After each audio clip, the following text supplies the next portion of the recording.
Oh no! Oh shit, here we go again.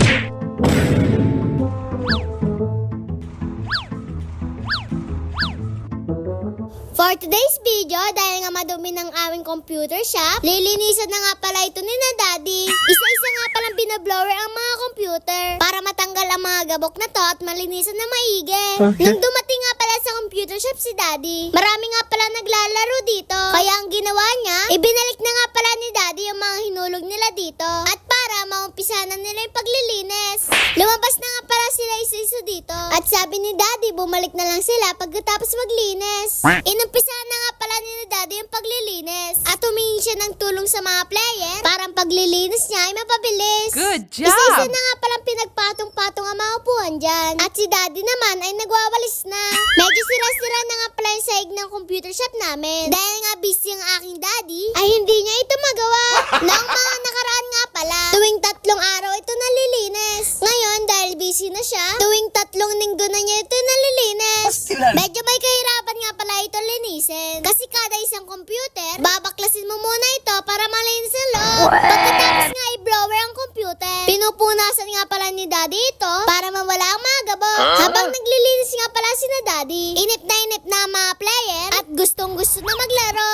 Pinalinisan na nga rin pala ni Daddy yung mga electric pan dito. Dahil nga sobrang gabok ng electric pan na to, halos wala na dito lumalabas na hangin. Kaya naman, pinalinisan na nga rin pala ito ni Daddy. Napakalaga nga pala ng electric pan sa computer shop. Dahil nga ito ay walang aircon, kaya electric pan ang ginagamit dito.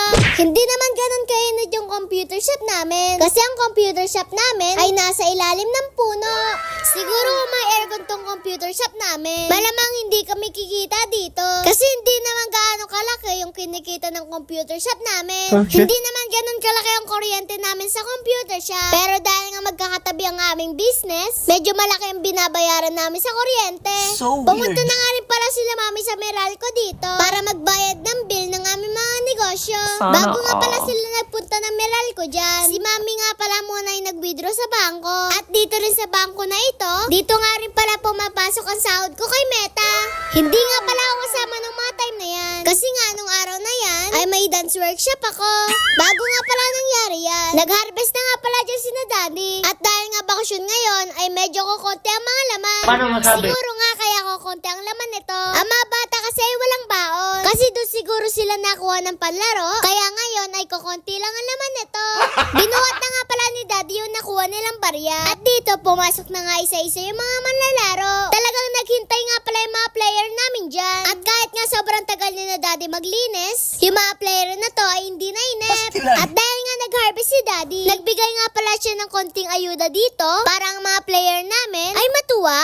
May ayaw nga palang gumana na PC dito. Kaya naman tinawag si Daddy para gawin niya ito. Hindi totoo Ayaw yan. nga pala gumana ng monitor dito. At kahit may oras na nga siya, ay hindi pa rin nabubuhay yung monitor. Pag ganyan daw yung problema ng PC, sabi ng Daddy ko maaaring monitor daw yan o kaya marumi lang ang memory. Paano masabi? Ang unang tinignan nga pala ni Daddy dito ay yung monitor. At dahil nga gumana yung monitor, ang sunod na titingnan niya ay yung memory.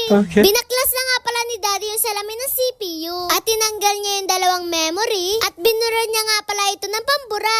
Siguro daw kaya nangyari ito. Kanina kasi naglinis sila ng computer. Siguro sa sobrang lakas daw ng blower, maaaring nagalaw daw yung memory. Kung papasukan mo nga pala itong negosyo na to, kailangan nga pala medyo marunong ka sa computer. Kasi kung wala kang idea sa paggawa ng computer, ay medyo kukunti lang ang kikitain mo. Paano masabi? Nagawa na nga pala ni Daddy yung sira ng computer. At ang naging problema nga pala nito ay yung memory lang. Good job! Dinala na nga pala ni Daddy yung barya sa bahay.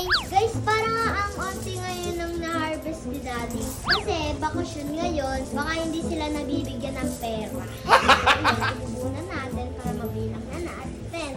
Ilang buwan na nga pala mahina yung computer shop namin. Siguro nga gawa ng bakasyon ngayon. Guys, ano to? What is that? Guys, tingnan nyo oh. Baka may nangdadaya ulit. Kasi ano ba to? Ano naman yan? Kami nagdadaya na naman sa atin ah. Ito pa. Oh shit, here we go again. Alo, dami! Iwalay mo! Ito, dalawa na. Ito pa oh. Hala, ang dami naman. Guys, may nandadaya talaga, 3 pa! Napakasalbay naman talaga na naglalaro sa computer shop. Tingnan nyo guys, 3 pa! Oh, So weird. guys, kaya nga pala parang ang unti nito kasi nandadaya sila. Lato-lato. Guys, ang galing nila. Nabutas nila yung barya para matusok yung sinulit. Pastilan. Mamaya, imbestigahan ko yung mga bata na yan. Daddy, imbestigahan mo nga para mawala na yung mandadaya na yan. Mandaya sila, 2 tapos 1 piso. Siguro meron pa dito. Kaya bilangin na natin to. Binilang na nga rin pala namin yung mga barya dito. At sa pagbibilang nga namin, wala na kaming nakitang barya na may sinulit. Siguro nga mga binata ang gumagawa nito. Kasi hindi naman kayang gawin ng mga bata ito. Kaya iimbestigahan talaga to ni Daddy. Pagkatapos nga pala namin bilangin ito, pumunta na nga pala sa computer shop si Daddy. At tinanong niya ito sa mga bata, baka may nakikita silang gumagawa nito. Siguro hindi nga kaya ito ng mga bata. Kasi yung pagbubutos lang ng barya ay napakahirap na. Kaya naman susubukan ni Daddy kung gumagana ba ito. Ilulusot niya nga pala yung 5 piso dito. At nung ito ay nagka-oras, ay hindi na siya mailabas. Hindi nga pala gagana yung pandaraya na ito. Kasi once na inulog mo yung barya dito, ay hindi mo na ito mailalabas. Mapuputal nga lang pala yung sinulod mo dito. Kaya kahit anong gawin mo dito, ay hindi mo basta-basta ito madadaya. Kung sino man gumawa ng pandaraya na ito, sana wag mo na ito gawin. Kasi kung ikaw ay walang panlaro, mas mabuti pa wag mo na gawin ito. Kasi kapag nahuli ka ng daddy ko, maaaring hindi ka na makapaglaro dito habang buhay. Hindi mo naman talaga kailangan ng mandaya dito. Kasi kung wala ka talagang panlaro at gusto mo maglaro, maaari kang pumunta sa akin. At ako na mismo yung magbibigay sa'yo ng panlaro para makapaglaro ka dito. Sa susunod, wag nyo nang gagawin ito. Kasi yung pandaraya ay napakasamang gawain. Kasi mas maganda bang manghingi kaysa man lamang ng kapwa. Yun lang, paalam. Please like, follow, and share. Thank you!